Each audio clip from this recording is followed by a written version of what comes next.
Znano je, da na Janovih valentinovih koncertih vedno diši po ženskih parfumih. Kako ne bo, ko pa je dvorana polna strastnih oboževalk?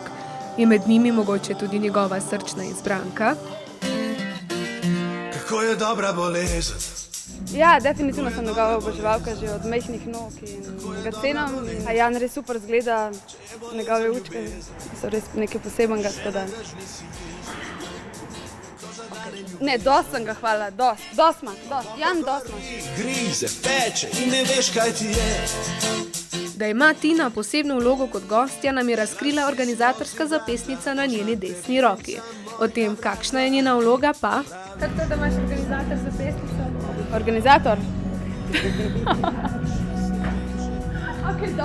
Mogoče bo več o tej vlogi povedal danes spremenjeni status razmerja na družabnem omrežju Facebook. Navdušenja pa prav tako niso mogli skriti niti najmlajši.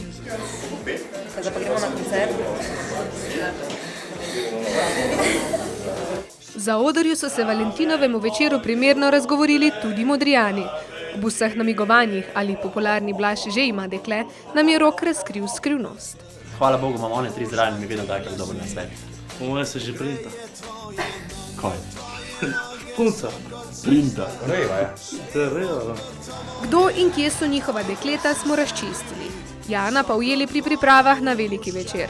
Tem se ni pretirano posvečal, saj pravi, da bi najraje naravnost iz avta stopil na oder. Vseeno pa se svoji veliki razvadi, cigari, ni mogel upreti. Ena za drugo, koliko na dan? Preveč. Tako da bom moral začeti nižati svoje pesmi v nižje lege. Moja ljubica. Janu se je na odru pridružil tudi Peter Grašo. Za vse, ki ste ga zamudili, pa...